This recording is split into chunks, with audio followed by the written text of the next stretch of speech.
Hello साथीहरू नमस्ते। हजुरले सन्चै आराम हुनुहुन्छ? के गर्दै हुनुहुन्छ? आज सिंहडीमा चाहिँ पानी एकदम दिनभरि परेको छ कि बिहानदेखि। आज शनिबारको दिन चाहिँ घुम्न जाउँ भनेर चाहिँ तयारी भएको होइन। बिहानैदेखि पानी परेर चाहिँ अहिले नुहाइ गरेर चाहिँ बेलुका 4 बजीतिर चाहिँ म नुहाइ गरेर चाहिँ यसो छततिर आएर चाहिँ सानो भिडियो बनाउँ भनेर चाहिँ लागेको होइन। हजुरहरूलाई भिडियो मन परे लाइक कमेन्ट सेयर पनि गर्न सक्नुहुन्छ। यहाँ त सिंहडीको मौसम चाहिँ अहिले पानी परिरहेको छ। हजुरहरूकोतिर चाहिँ के कस्तो छ कमेन्टमा लेख्न सक्नुहुन्छ। सिंहडीमा यस्तो छ है साथीहरू, सिंहडीमा खोला, यो सिंहडी खोला हो होइन। त्यो ठ्याक्कै कालिम्पोङतिरबाट यो नि आएको छ होइन। त्यो बिजुबाट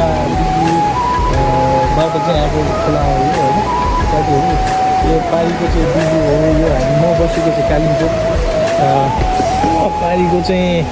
पारीको चाहिँ यो चाहिँ गौरीशङ्कर हो है साथीहरू। यतापट्टि चाहिँ गौरीशङ्कर हो, यो चाहिँ बिगु हो होइन। म बसेको चाहिँ कालिम्पोङ हो होइन। मौसम यस्तै छ अहिले, देशभरि नै पानी परिरहेको छ। सेफ भएर बस्नु होला, हावाहुरी आउन सक्छ होइन। मोबाइल चार्ज गरेर राख्नु होला, लाइटहरू चार्ज गरेर राख्नु होला। लाइन जान सक्छ होइन, बत्तीहरू जान सक्छ, फेरि समस्या पर्न सक्छ। हजुरहरूलाई सबैलाई समस्या पर्न सक्छ। लाइट मोबाइल चार्ज गर्नु होला होइन। धेरै टाढाको यात्रा नगर्नु होला। टाढाको यात्रा गर्दाखेरि नि अलिक सेफ भएर गर्नु होला होइन।